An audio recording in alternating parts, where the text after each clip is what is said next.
Good morning, everybody. Welcome to the February 6, 2025 ESS Finance Subcommittee meeting. We will start with the January 9th, 2025 summary minutes. If everyone had a chance to review them, any modifications, changes from the group? If not, it's okay to me. If not, I would take a motion for approval. This is Gerald, and I'll make that motion. Thanks, Geraldine. Do I have a second? This is Mel. I can second. Thanks, Mel. It's been moved and seconded. All in favor, say aye. Aye. Aye. Opposed, same sign. Motion carries. We'll move on to the accounts receivable update. Just one, it looks like. So we had one charge back from William Jacobs. It was a couple boat renewals from Lynn County Recorders, online renewals. And that is expected to be paid hopefully this month. Great. Sounds good. Okay, we'll move on to the February summary of January ESS payments. Okay, I do have the Rafferty Group expense highlighted here. We had approved them to be paid the $5,000 for those last few months in December, in 2024. The last payment would be the normal $2,000 payments, which were what we were paying them in 2024. Next month, you should see this go up to $2,500 for the remainder of 2025. We also have the reimbursement for airfare for the March PREA conference for $591.37. Credit card charges, we did have the annual renewal for Dropbox. Samantha, should you maybe expand this Sure. view just a little bit? Thank you. Is that better? Yeah. Okay.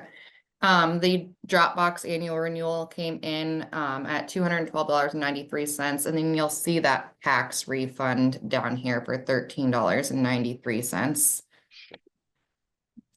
The $33.85 is for census to attend the Innovation Forum and Legislation reception.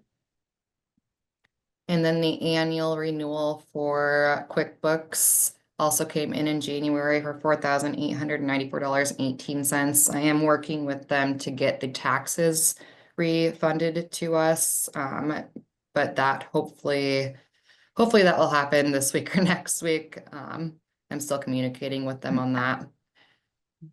They did two Microsoft expenses down at the bottom for $6 and $9. The $9 is for some extra security from Microsoft. This was done through Iowa Solutions. And then they also signed us up for this $6 charge. So starting next month, you will see the Iowa Solutions bill go down $6, and then this will kind of even out that Iowa Solutions expense. I'd be happy to answer any questions for the January payment reports. Who's going to PREA? Who are the plane tickets for PREA? Phil is going to go to PREA. Yep. Great, thanks. And that's in San Antonio. I'm going too. Yay. Yay, warmer weather. Maybe, we'll see. Any other questions? If not, I will go ahead and take a motion for approval. This is Sherry. I'll move to approve. Thanks, Sherry, and I'll go ahead and second. It's been moved and seconded. All in favor, say aye. Aye. Opposed, same sign.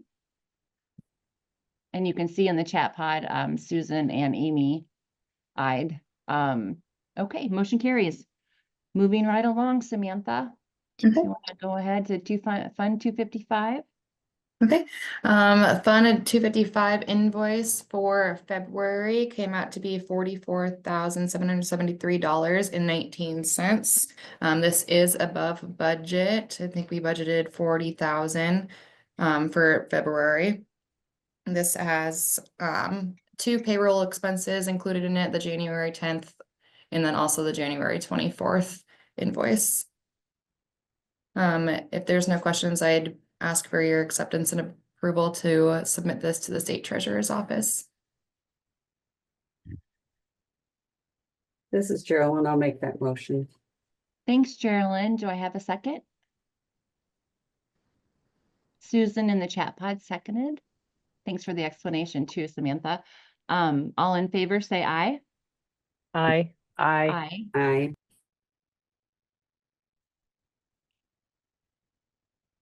Opposed, same sign. Motion carries. I was just waiting for the chat pod to catch up. I apologize.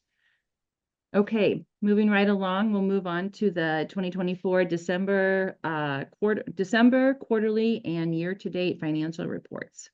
There's a lot. Starting, there is. Starting with the Bankers Trust statement, we did have that beginning and ending balance at $0. That is because of the sweep account that we set up a few months ago. We were able to successfully reconcile that down to $0 for December. The money market sweep account did have a beginning of balance at the beginning of December of $1,113,330.92, with an ending balance of $934,297.27. That last week in December with the holidays and everything did make the deposits come in a little bit later, but this is back up to this higher amount now in January. Interest paid year to date was $1,464.56. Interest earned in December was $1,165. Again, that interest rate did drop a little bit from when we originally signed up.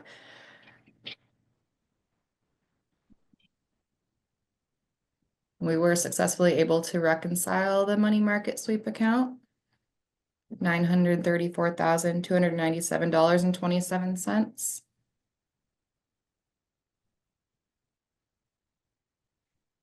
And the drawdown account.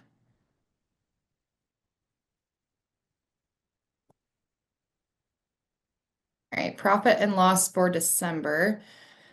I do have the money market interest income here at $1,165, and then we did have one chargeback. So that's what that $30 is for, just us charging the customer back for what we are charged when someone charges us back. Budgeted income came in at $159,144.07. With revolving income at $3,604,459.69, with total income of $3,763,603 $603.76. I did highlight the bank analysis fee for December. So originally, before we started this money market sweep account, we were being charged around $600 or $700, but we had no income to offset that. So now that we have started this money market sweep account, we paid, $973.68. However, we received in interest $1,165. So we're actually making money a little bit with this money market sweep account. The opportunity cost there is approximately $1,800 to $2,000 each month.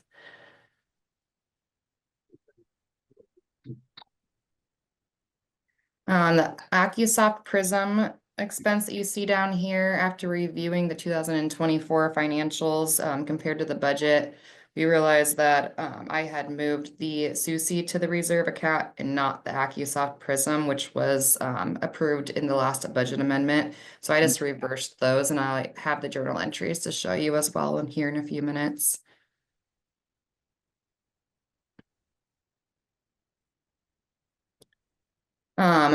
The forward file redaction services, we did receive a late bill from Tyler. So this is actually 2 months worth of redaction services from Tyler. And then the data center and hosting, this would be the Light Edge. So if you remember back in August, Light Edge actually credited us $3,000 instead of charging us the almost $8,000, and they did catch up on that bill. We had a meeting with them and worked with them to get our billing corrected. So this is actually the catch up from August and then the normal bill of around $7,900. Budgeted expenses came in at $138,115.54. And then this license, software license expense is putting the Prism back onto the budget and then taking the SUSI back out.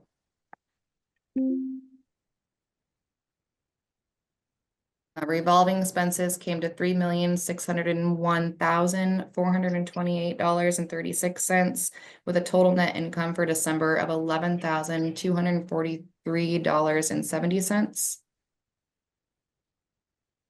The budgeted profit and loss for December, budgeted income was $159,144.07.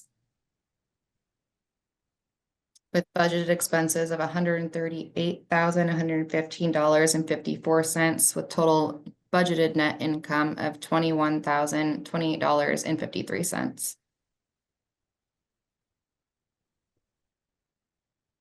Fourth quarter for 2024, we show the $1,464.56 money market interest income for the quarter. We did start that last week of November, so this is only 2 months and a week worth of interest. The cost sharing credits, this is for those few counties that we did refunds for where we were not charged from those maintenance providers.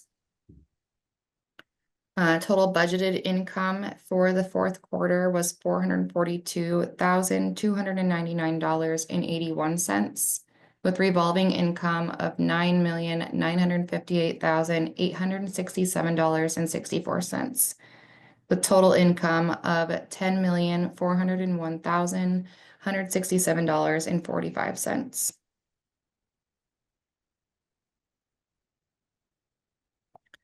Again, showing that I put the Prism back onto the budgeted profit and loss expenses, which was approved in November. And then the DB2 did go back on to the budgeted expenses. That was also approved in December. And then the $0 here just shows me putting it on to the budgeted expenses and then taking it back out since this was not approved to go back to the budgeted expenses.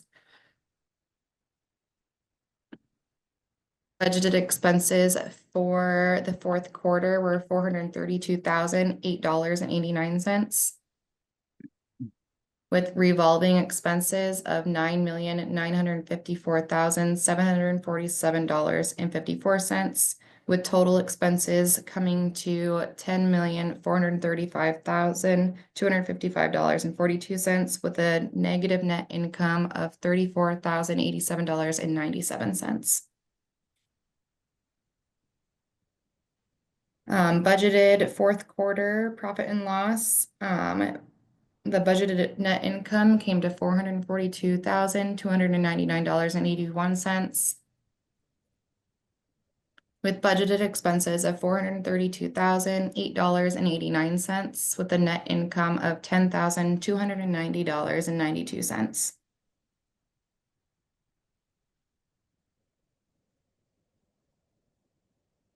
For the year for 2024, again, the money market interest, the bad payment fees for the year, since we've started collecting back from the customer, we are charged $35 now. It was originally $30 from Professional Solutions for each chargeback. So this is the income we're getting back from those customers to resolve that. Event income from the September Deputies Conference was $4,200. Total Fund 255 reimbursement was $482,551.53. This is above budget. Cost sharing and local service provider maintenance income came to $179,075.54 with budgeted income of $1,828,097.76.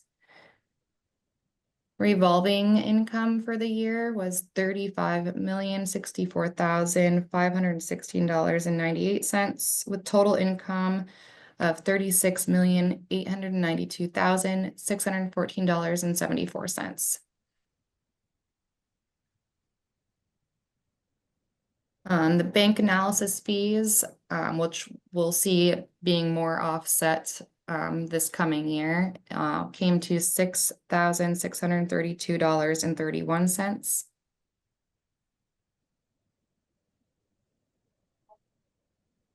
This is just showing us moving Prism and DB2 back to the budgeted expenses. And local maintenance expenses did come to $309,810.82 for the year, with budgeted expenses of $1,747,427.87. Planned reserve expenses at $85,867.98.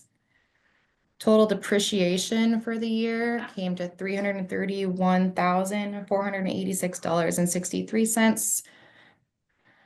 Because this isn't really a year that we've been raising our assets, this most likely will probably stay the same. I think Phil and I talked about it a little bit. We haven't decided what we're going to be moving to an asset yet. Revolving expenses, $35,069,307.62 with total expenses of $37,234,090.10. The negative $45,921.96 was from the retirement of that computer equipment. That happened at the end of March, or yes, I March. forgot to tell you, don't bank yet. No, looks really icy. I don't want you to fall. And then total net income of a negative $387,397.32. Budgeted only profit and loss. Budgeted income came to $1,828,097.76. With total budgeted expenses of $1,747,427.87, with a total net income for the year of $80,669.89. The balance sheet, in the BT checking account, it does show $230,415.87. This actual amount is zero for the last day of December. But because we are accrual-based accounting, it will show in our accounting software that we have money here. The BT money market sweep account did come to $934,297.27. with total assets and liabilities equaling $2,547,321.31. Journal entries, I included the last day of December in with the January journal entries just to kind of show a few changes that we made after reviewing the financials and the budget for 2024. The depreciation for the last day of December, and then also the SUSI expense, I put that back to the reserve account as that was not approved in the November meeting to be moved to the budgeted expenses. And then I moved the AccuSoft Prism back to the P&L. All these other journal entries are the daily entries that we make moving money in and out of the money market sweep account and in or from the checking account.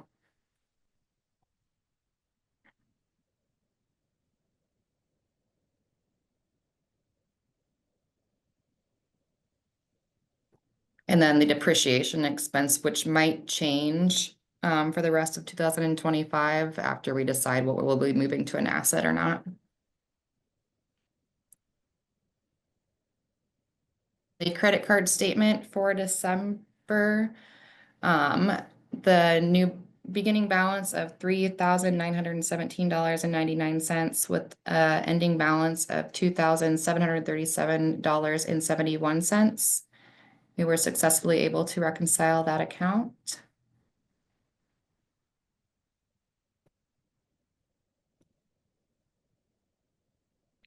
Fund 255 for December had a beginning balance of $206,309.01.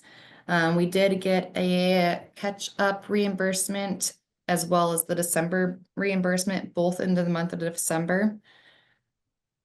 So that's what that $86,795.31 is, with an ending balance of $164,286.89.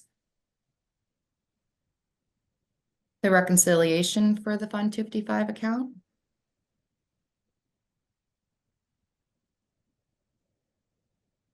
Profit and loss for December with interest earned of $808.54. On the balance sheet, total assets and liabilities of $164,286.89. I'd be happy to answer any questions for the December fourth quarter and yearly financials. I'm like, woo, that was a lot. But as always, very, very well described, and we appreciate you pointing those out. Does anyone have any questions or comments? I want to add this is Phil. I would like to Sure. maybe add a few comments to it. One is that just kind of to reset and make sure everybody's on the same page. A few years ago, the audit standards changed, and that required us to begin counting our software development of new software as an asset. And then because it's treated as an asset and therefore depreciation rules apply, the depreciation schedule goes into effect. Okay, so this is an audit requirement function, and we just aren't permitted to take money that we spend, which primarily is the salary of our developers, and the money we spend when they work on developing new software, that has to be treated as an asset. It can't just be directly treated as an expense. In my opinion, it should be treated as an expense in our situation, but that's not what generally accepted accounting standards require. So we dutifully, each year, evaluate the work of our software developers and then assign a value to whatever software they develop. Well, in the last year and a half, and I'm going to say, as we reconcile 2024 numbers as well, we have been primarily in maintenance mode. We haven't created a lot of new software. The last new things that we created were the new search engine and the new administrative application, and a little bit of changes in payment as well. And since that time, we really haven't done anything that I would characterize as significant new product, asset, software developed. And so the depreciation schedule moves on, and so it ends up looking like we have these terrible negative numbers in net income. And really it boils down to two things. One is that we did have the unexpected expense of the license agreement with the publishers of the SUSE Linux software, which we were able to settle with them, but that was not a cheap item, and sort of the last annual SUSE license expense, we basically treated both of those things as reserve expenditures. Fortunately, in November and December, we had a couple of good months of e-submission activity, and that boosted our revenue from that source up a little bit. And then as we looked at the budget in November, we said, we think we're going to have enough money to pay for AccuSoft and our DB2 license out of our budget. So we just said, we asked your permission, you gave us approval to go ahead and move that back into the budget. That is not enough to overcome the amount of depreciation that we have. And you combine the planned reserve expenses that we made and the depreciation expense, and that's how you get a net ordinary income number to the tune of 387,000. I'm overlooking the fact that we retired significant equipment amount because we made a strategic decision to move to the cloud. Okay. We shouldn't pick our time to say, well, let's make sure we get all the value out of our equipment before we make that move. We had to make that move, and it was a good move, in my opinion. So you combine all those things together, and it looks like our net income is not so great when you take the totality of all the financials. But I'm going to make the argument that it's really not that bad. It mostly is attributed to those known things that we just have to do from a financial reporting perspective, and that the truer picture of our financial condition from a project perspective is the budgeted expenses and revenue, which does, we did end up with a reasonably nice net income in that amount. And I have to attribute that primarily to, yeah, we were trying to hold the line on some expenses, but primarily we ended the last quarter was pretty good to us from an submission perspective, and that put us in a better position. So, um, uh, I think some of you who have heard this story before, I apologize because I know I'm probably repeating myself, but I want the finance subcommittee to be confident that we're doing things in the right way. We've had people who weren't as familiar with what we do and why we do it say, well, they're doing it wrong. And I submit to you, we're doing it right. We're following the audit standards. We're reporting things as they should be reported. And generally speaking, because of the things that we've done from a cost containment perspective, and then a little bit of good fortune on the revenue side, we're in pretty good shape. That would be my overall take on where the heck we are as we ended 2024. I'm getting a little bit ahead of myself, but when you look at the chart for the submission activity in January, it's a pretty good number, and we can do that at the appropriate time. So I'll come back to this. But I just feel like we need to explain this whole P&L thing thoroughly to make sure everybody's comfortable. And if any of you do have any concerns or questions about it, let's talk about it. Now's a good time to do that, and I'll be quiet. Thanks, Phil. Does anyone have any questions at all? Appreciate the explanation, Phil. I don't mind hearing it again, so I don't think anybody else does either. Great job. Just give you guys some time to process it. Anyone have any comments, questions? Thanks, Mel. If not, I would take a motion for, it's a long motion, but for the 2024 December, the quarterly and the year-to-date financial reports. Do I have a motion? Says Mel, I can move to approve.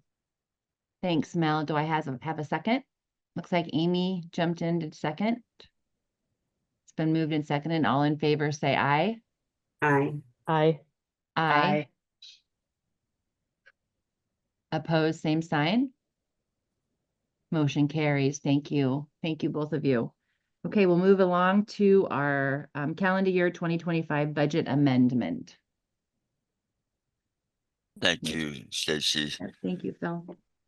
So there is a memo in your packet. It's dated February 6th, and it does include a few recommended budget actions. You know, ordinarily when we're making a lot of budget changes, you know, I'm gonna produce that big spreadsheet with all the color coding, and we just don't have that many changes this time around. So I did not do that, and instead I'm giving you a memorandum that explains what the rationale is. So um, as we go into the beginning, as we go deeper into the first quarter of 2025, we have to ask ourselves, well, where are we at? What is the position? And maybe this should be a good time for me to ask Samantha to jump to the chart. Um, um, and what it shows is that if you look at the orange blob on the left for January, it's hard to tell, but the numbers for January 2025 and January 2022 are pretty close. Okay, in fact, the dots are right on top of each other. And practically speaking, what that means is that our income from each submission increased and was as high as it was back in January of 2022. Not quite back up to 221 levels, but still pretty darn good. Now that's a great place to be, but we can't be too exuberant about that. You know, I don't know if you read the headlines lately or turned on the news or maybe looked at the Wall Street Journal, but there's a lot of stuff going on out there that I would consider to be not very good. I'm not making a political statement. I'm just saying, you know, you have a lot of factors out there that will unsettle the economy.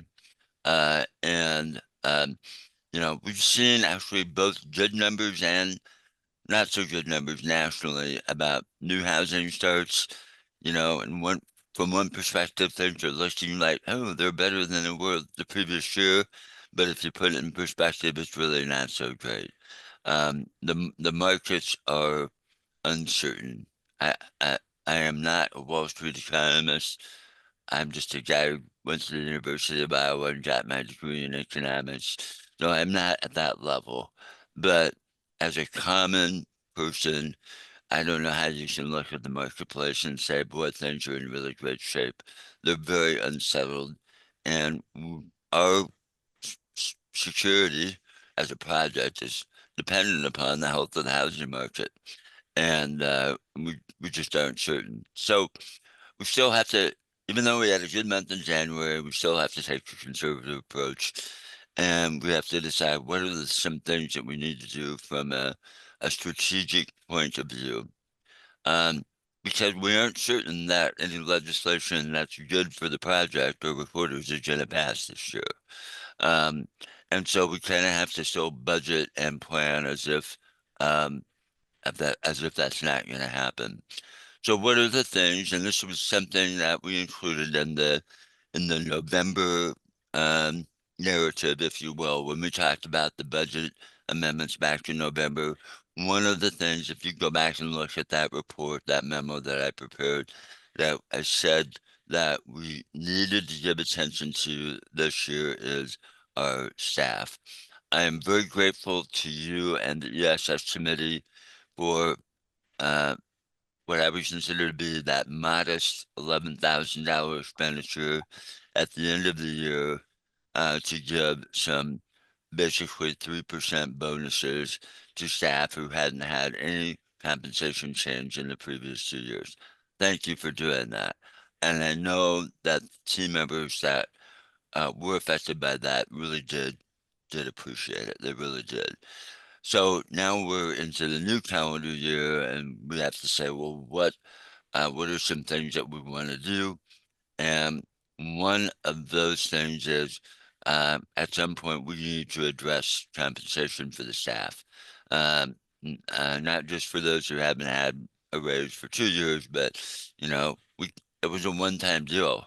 And we really need to be thinking about how are we going to allocate resources sometime this calendar year to recognize the really good work that our team performs. One of the things, not everything, but one of the things that we have an opportunity to do is that for our development team, uh, we have we have an opportunity, I think, to decide, okay, for our current development team, how are we going to configure this? How is it going to work?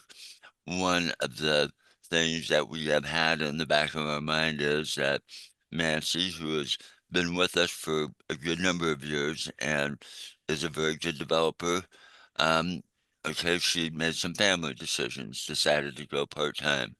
And as we got to the end of last year, Nancy started to give us indications that she might be ready to move back to full-time. Kelly and I are going to be meeting with Nancy soon. You can call it a performance review, you can call it whatever you want. But we're going to have a conversation with her about what will that look like, what are our expectations going to be, what is reasonable. And in order to put us in a position to make a decision on that, we need to make an adjustment in the budget so that we could move her back to full-time or do something um, with the budgets that we have. And even though January was good, um, I don't know what's going to happen next. What would it take to do something in that vein? And basically, in order to do something that is achievable, we're looking at about a $32,000 expense. Okay. And so what can we do to make that happen? And my recommendation is to do what we did last year. And that is we'll go into deeper into this year and we'll say we're going to pay for the Microsoft license and the DB2 license out of the reserve fund. And then we'll continue to manage our resources through the year. And hopefully we end up kind of where we were this year. And that is we ended up having enough net income to say, okay, we're going to put that back into the budget. So there is some risk associated with it from the standpoint of, well, what if the economy tanks? What if we don't make that net income? I hope that doesn't happen, but even if it does, if you look at our overall financial position, $32,000 is not going to put us in a bad spot. And some of the risks that we have, like our Linux software that blew up on us from a financial point of view last year, well, we're taking steps to mitigate that. In fact, I would report to you to look ahead in the budget that Kelly is well on his way to convert into a new operating system. Nothing that you would ever see or know about, but we're moving more toward an open source system. And he expects to be done with that migration by May, which is before the renewal of our current Linux operating system. And we're basically going to take that off the off the off the sheet. Okay. Um, so um, so my recommendation to the finance subcommittee is let's make the changes in the budget to increase the budget for human resources and then take those two other things off of the budget and put it back into reserve. And then we can be in a position to make some decisions. This is one of those things where, you know, not only you as a finance subcommittee, but a coordinating committee, you know, they have the debate about, well, should we approve the expenditure before we approve the budget and vice versa? It is not within the finance subcommittee's purview to make a personnel action, but it is within your purview to say, can we make an adjustment in the budget in preparation for the upcoming meetings of the ESS so that, you know, we've at least discussed this with you before we make any further action. So the first set and actually the first action I'm taking, because I've addressed two things in this particular memo, but the budget action I'm asking you to take is to make these three adjustments. One is to increase the budget by $32,059.50 for human resource expenses, and then the other is just to make that adjustment and plan to pay for the prison license and GB2 out of the reserve, with the objective of, as we go through the year, to manage things so we can put it back into the budget. So that is my primary recommendation as far as budget amendment. Everything else is the same. I'm not changing anything.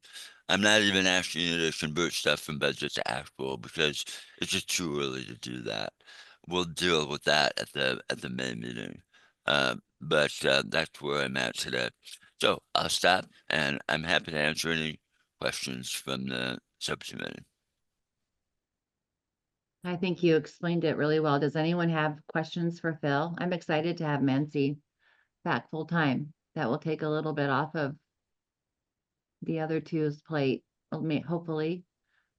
Anybody have any comments? Questions, clarification?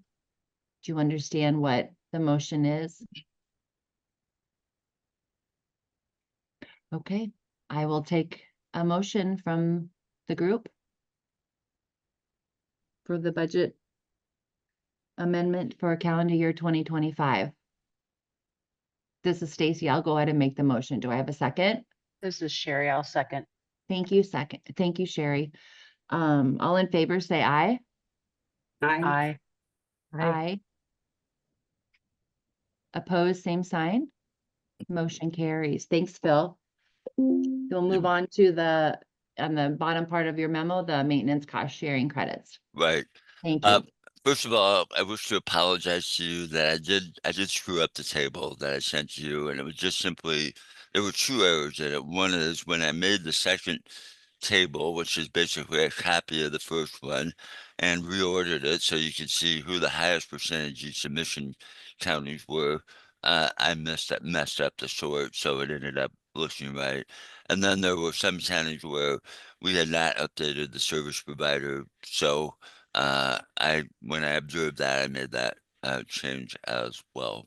So what is the bottom line? Well, first of all, good news is that statewide, in 2023, our percentage of e-submission activity was 62.1%. And when we add up the numbers for 2024 and compare how many e-submission documents did we record versus total documents recorded, we increased to 67.2%, which is a good. We're continuing to make that incremental improvement, and it's a good place to be. And this is not a policy thing, but just so you're curious, right? You want to see, wow, who really knocked it out of the park in the submission this year? And Buchanan and Story County just coincidentally just happened to be in the top two. And Wow. yeah, it is kind of amazing, right? But Yeah. Potawatomi has been traditionally up in the numbers, and anyway, and it's just there for your review. No particular policy being pursued, but congratulations to those who really had good years. Some of that's because of certain developments and the economy and whatever, but some have also demonstrated really a good effort to promote e-submission, and we appreciate that. So the total numbers are the same. It's just a different order based on, and the column that we're ordering, which is what I messed up on in the first draft that I sent you, is the column for 2024. So all we did is resort this, same thing as the previous chart, but sorted it by the 2024 percentage, and then put it in descending order. That's the only difference between the two charts. Um, and I changed the label or two just to try and make things more clear. But that really is it. Now, why this is important is because we do have a program which provides for cost sharing um, uh, of um, the maintenance expenses that are paid to the local land record management systems um, on an annual basis, and uh, we base that on these numbers, and that is the way the formula works is we compare how each county did in each submission compared to the statewide average. Okay.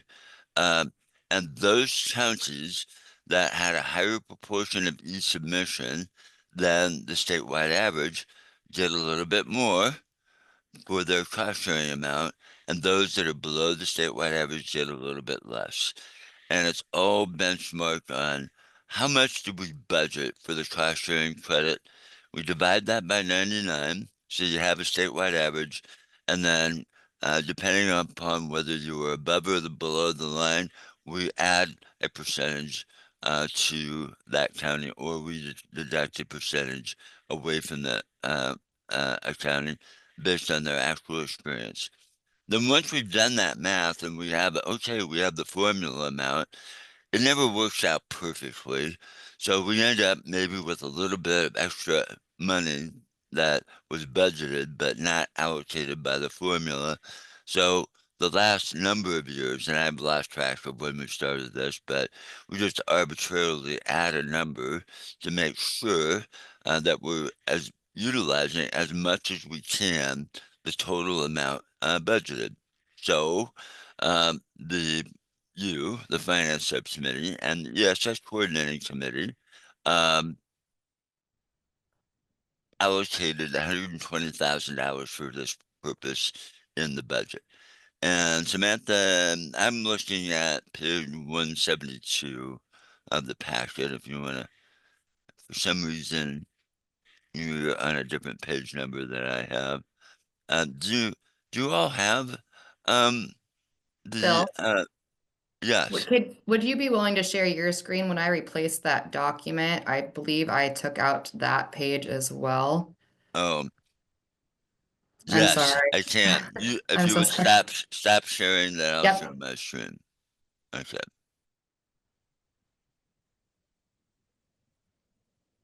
Okay. So what you should be able to see at this point is you should see a table that says proposed cost share allocation 2025. Does everybody see that? Okay. And it's in alphabetical order by county. And so if you look at the total here is 119,629, which is a little bit less than uh, the um, the total budgeted amount of $120,000. But the madness or the method is that we looked at the formula result and said, okay, we have some money left over, and then we're just arbitrarily adding $95 in cost share credit to each county on an equal basis. So for Adair, the number was actually, I think, $1,002.14. And so we added $95 to their amount, and that's how they got to $1,097.14. And then we did that for every county. We added $95 to every county. So what will happen if nothing changed when we get to May, assuming certain things don't happen in the legislature, we will distribute invoices to the counties as we have in prior years to say, okay, here's your share of the maintenance fee to the local counties, and then we're going to deduct the amount of your cost share credit from the amount that you owe, and everybody benefits from that. Now, what I am recommending again is to do the same thing we did last year and ask you to give preliminary approval to this recommendation, but with the understanding that we're going to look at it again at the May meeting before before we issue invoices to the counties. And if the budget looks good, maybe we've got a little bit of additional net income, we'll evaluate that, but maybe we can increase the budget for this as we did last year. And then we could provide maybe a little bit higher cost share credit. That's kind of assuming things head in the right direction, and we'll evaluate that.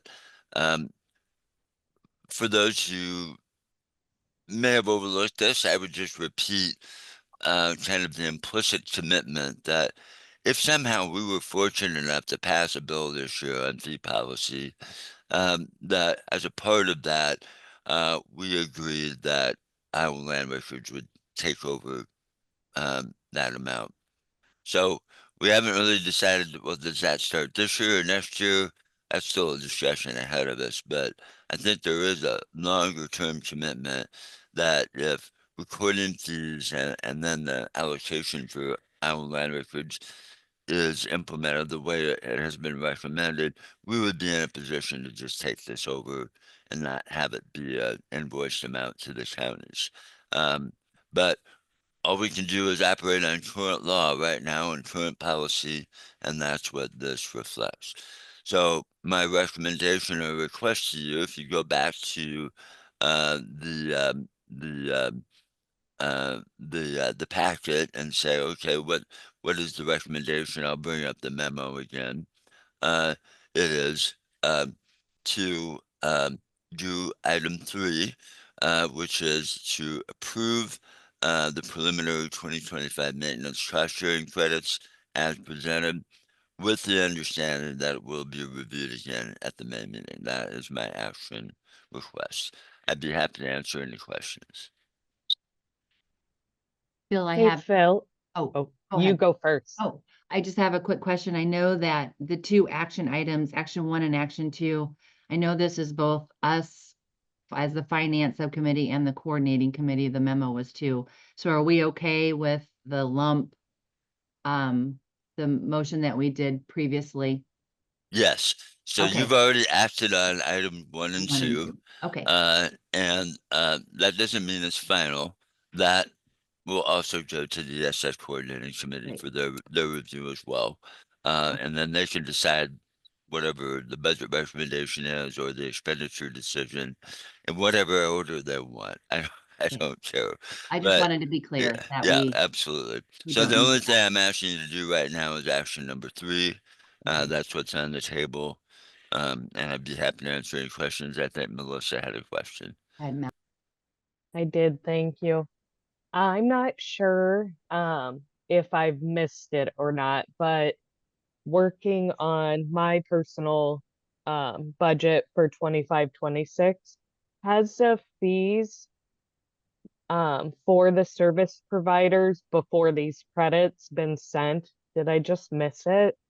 I know Lisa isn't here to defend herself, but I'm 100% sure that we have disseminated information about the total fee amount on kind of what people should be budgeting for, kind of assuming that there is no cost credit at all.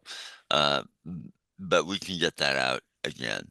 So we know that Thank you, number. sorry. Yeah, no problem. I'm sorry I do not have the number off the top of my head. Maybe Samantha has it in her notes somewhere. But at a minimum, we'll disseminate a quick email back to the subcommittee to let you know what those numbers are. And I know that Kristen's listening in too. If we need to send a subsequent reminder out to all counties, we can do that. But I know I'm 100% sure we've done it, but I don't know how recently we've done it, so it probably would be good to remind everybody. Thank you. And then my second thing, which it doesn't really relate to this portion, if you have to send correspondence about that, can you resend out who the credit card charges show up as like when we're doing our boat transactions. So maybe we can put something out there on our website or let our customers know when they're paying us, it might not show up as Cedar County recorder. So maybe we can help avoid Yeah, those the chargebacks. fees. Just Yep. yeah. Yep. Absolutely, we should do that for sure. So you're just looking for some general information there to say, hey, just a reminder, this might show up on your customer credit card. If you could help them understand that up front, that would be good. That Yeah. sort of thing. Yeah. Yeah, Okay. then I think we could help avoid maybe Yeah. some Yeah. of the chargebacks. Yep. Thank you, You Melissa. know, but I would say, based on anecdotal stories I hear from Corey, Lisa, Samantha, and also from the Lynn County people, is that there's nobody in the end really that says, oh, this didn't happen. They kind of have that aha moment and say, oh, so yeah, the more information we can get out about that, the better. So thank you, Melissa. Anyone else have any comments or questions? No? This Then is I would Amy. take, oh, go ahead. Yeah, I was just wondering, since Mancy's hired back full-time, will you still be looking at hiring if the fee modernization goes through? I thought that was discussed, but I wasn't. The answer to that is yes. I don't know. I just can't say this enough. That the backlog of things that needs to be done, plus the addition of implementing, if we have the opportunity to do it, that would be great. But to implement a statewide notification system, we have a good infrastructure for it. And I know I've been accused of saying that's too easy or it would be simple. And I don't want to do that. I don't want to make it sound like, oh, this is nothing. It'll take us 10 minutes. It's just not like that. It is more complicated than that. But it's that those additional things would require additional investment. And I guarantee you, I probably shouldn't go that far, but if we actually had additional development resources to invest back into the system, everybody would be happier. The support would be better. Things would work better. You wouldn't have as many glitches. It just would be a really good thing for everybody. Um, and we really need to do that. Now, I have publicly said that I might have as many as 4 new developers. Do we actually need that? I don't know. It could end up being a combination of maybe we have 2 developers, and then maybe I hire contractors again, for one-time projects, something like that. But Amy, great question, but the answer is yes. We need additional developers to meet the expectations that you, as recorders, have expressed to us, and also the customers have said, certain things need to get better, and that will require real effort. Great question, Amy. And I got one more. I was wondering, did people complete the survey that was sent out in January for the 2024? I would say, yeah, most counties did. There were a few that did not. Uh, I think enough did that we have the information we need to do the models. So I've actually been updating the models with the data that was sent in. We're also cross-checking it, so we know enough about the level of recording activity in each county just because of the search application database and because of e-submission that I have a pretty good idea about what the numbers should be. And so what we're doing is we're comparing our estimate from the numbers we have against the information provided to us by the county, just to kind of check to see, are we talking the same language here? And so census and other members of the team have followed up with counties to say, I'm not really sure your number's right here. Can we review it again? And I would say maybe about a dozen counties have come back and said, yeah, now I understand what I did. And they'll give us a new number and I'll look at it and say, yeah, that sounds good. And so where there is any proximity, um, I'm just using the number that the county gives us. If there is a really big deviation, we're not getting a response from the county, then for the purposes of the model, I'm just inserting our estimate because I'm fairly confident in that. And then I think the information that's been provided to us um, for the additional transaction fee and the non-standard fee, they they kind of meet the sniff test mostly, and it's not an important. They're not important elements of the financial model, so to speak. So we're going with that to the extent that we can. I can think of only two counties that ended up with a really outlier uh, additional transaction number that we had to circle back with. One of those counties has gotten back to us so far to say, I know what I did. They've kind of revised their number. It looks more accurate. There's another county that did not understand the question, so we're circling back there. And so within the next couple of weeks, we should have the models pretty well updated. The legislature is not going to require that information until we see some movement on a bill. So think we have some time to continue to work on that. So my overall message and answer to your question is yes, most counties responded. Yes, most counties gave us good data. Thank you to Amy and Stacy for the tutorial that they did, the little podcast video that we did to explain that. So I think we're in a pretty good spot.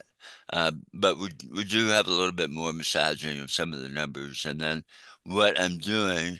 This is probably more information than you wanted, but we're actually going to produce 3 different models. We're going to base a model using an average page count of 4.5 pages. We're going to do a more conservative model estimating based on 4 pages. And then, this kind of came from Melissa way back when, but we're also just going to go ahead and do a model based on actual page count that was used by each county. So you'll have 3 different things to look at to kind of give you the high, medium, and low. And I think in terms of communication, that is a good place to be. So thank you for all the work, everybody. We really appreciate it. Right, you bet. Thank you for the Okay. update. Yeah, we'll circle back. And so, we still need to approve the,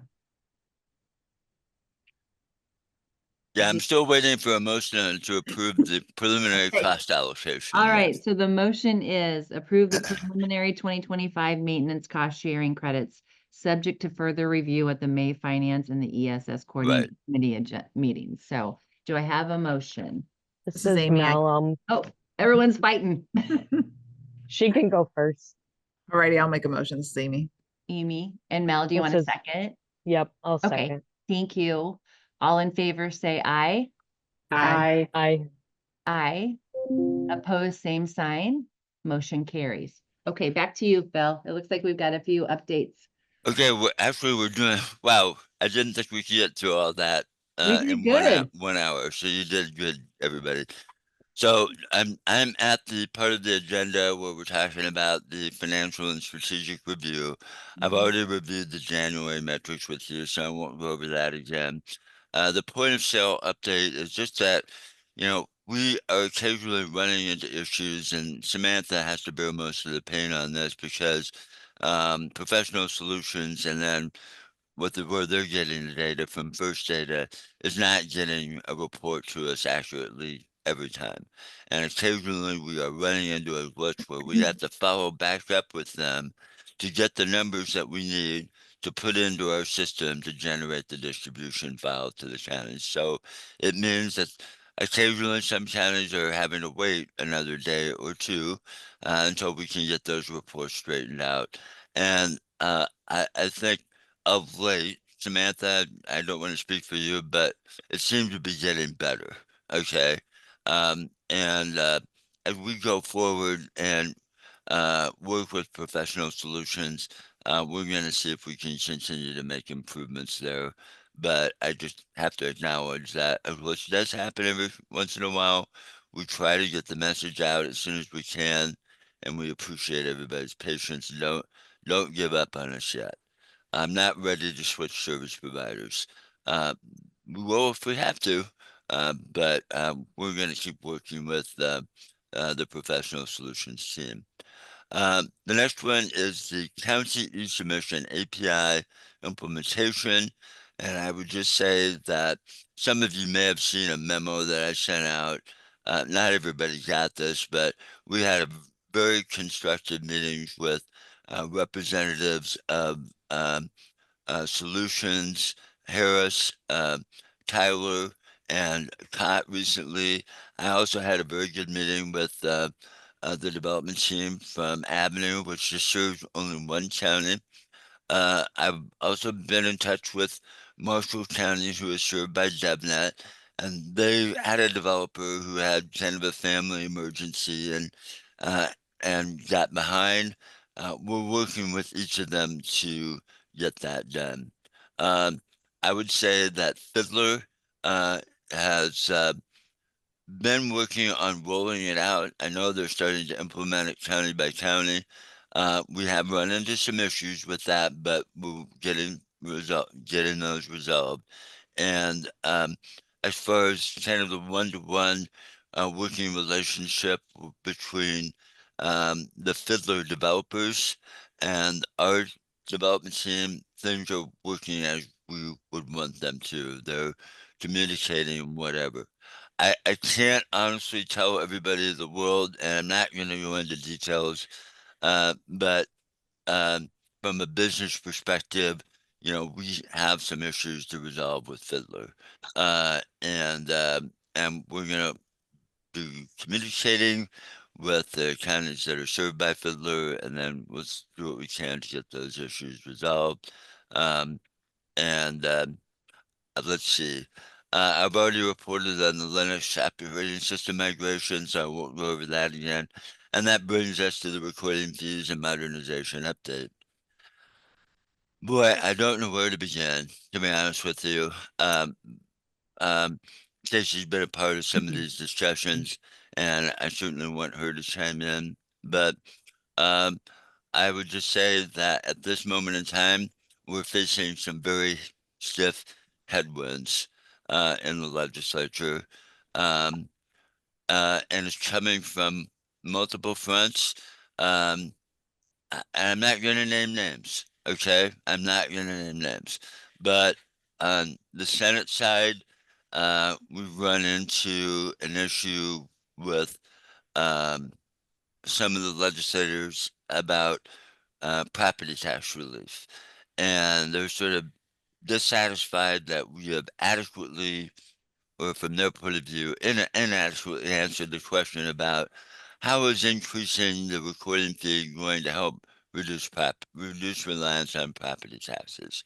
Um, the some of the members of the chamber did ask us to come up with some ideas on things that could be added to the bill to address that, and we provided those ideas, but um, it hasn't been a satisfactory answer. So it kind of leaves us in an unknown position within certain committees of the Senate side about how do we move forward because we aren't really sure. Then on the House side, uh, well, I guess the other thing that's a part of the Senate side is that, you know, uh, we've kind of looked at what the treasurer did in the previous year and thought, see, that worked well. We won't run into any issues. But we're coming to learn that some of the people in the Senate side really aren't very happy with how the treasurer's changes in the previous year worked out. Um, for the same reasons, they're kind of looking at that and said, that didn't turn out helping property tax relief like I hoped it would. And so they're saying, well, you're saying you're going to help with property tax relief. You know, what assurance do I have? So there's definitely some headwinds on that front on the Senate side. Then in the House side, um, for reasons I can't fully explain, and we're going to explore this further, but you know, representatives and kind of the regular process about our bill are being hesitant about um, increasing fees. Um, and more specifically, for whatever reason, there seems to be a message that sort of I'm tired of hearing from local government about fee increases.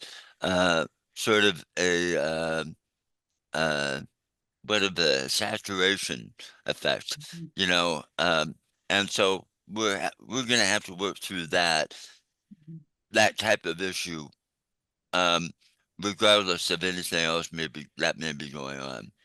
And then also on the House side, again, I'm not going to name any names, but there are a couple of legislators from a particular geographic region, I'll just say it that way, who have bought into the idea that counties should be allowed to do their own thing, that we really don't have a need for a statewide system anymore, and that really uh, there really isn't the same purpose for having our land records as they used to be. And oh, by the way, we don't think that there should be an entity, even though it's governed by recorders, that should be making policy that affects all counties. Um, and so there was a meeting held with a few legislators earlier this week where, wow, it was really clear that there is some real motivation behind the idea of, I don't know how else to say it, but just say dismantling our land records as we know it today, and the 28E organization. And so we're, I think, kind of in a position of taking stock of the whole situation and saying, what are we going to, what are we going to do about this? And I don't have a magic bullet on how to do it. The conversation that we had was cordial, professional. Stacy did a really good job representing the reporter point of view in that meeting. But the hard part about it was that the people we were speaking to, they had their minds made up before we even went into the door. So it was an uphill discussion right from the get-go. So um, I think one thing I would share in addition is that there was a message that was sent out to our stakeholder groups late yesterday. And I think Stacy sent maybe a message out to reporters as well. It's coming. It's coming. Okay, it's in So, process. Yeah, Uh, I'll share a little bit when you're done. So, okay, so yeah. I'll finish up here real quick. Okay, So that's okay. we have communicated with our stakeholder groups to ask, how do you feel about this? Because we were told in the meeting that we had that they had checked with the stakeholder groups, and we were, correct me if I'm misstating this, but basically told we checked with the stakeholder groups and none of them want to have a statewide system anymore. That's what we were told. Uh, Startling news because we've not heard that in any of our conversations. But that's what they believe. So we're facing some very stiff headwinds on more than one front. And we're just gonna have to evaluate what our next steps are gonna be. I'll leave it there. Stacy, you had your comments. Yeah, I will certainly add. So, in about 15 minutes, we're going to have an exec board meeting and look in your inbox in the next probably hour or two for an email from me as far as what transpired yesterday and what type of efforts that we need to regroup, but I really can't say, I mean, I'm not keeping anything from you, but wait until the exec board meets so then we can share it all at one time and then give a clear message to all of you. So very disheartening yesterday. Didn't see it coming. Well, we should have expected it, but it felt like a big gut punch. So just that's all I can say, or I'll probably start crying. Yeah. So we'll leave it at that. And we'll just go ahead and wrap up for now. It's not all gloom and doom. We've got a great association and I'm so proud of how far we've come. So just remember that. So let's end on that note and keep doing a great job. Keep doing a great job. We're going to need some grassroots efforts. So look for that email and we just need everyone's help. If you need any information, reach out to Megan, myself, Census, and the ILR team. And our next meeting for ESS Finance will be March 6th at 9 o'clock. So. Okay. Thanks, guys. Everyone, thank you very much. That does conclude the official business that we have for you today. And we'll be in touch again soon. Thank you so much. Thank you, everyone.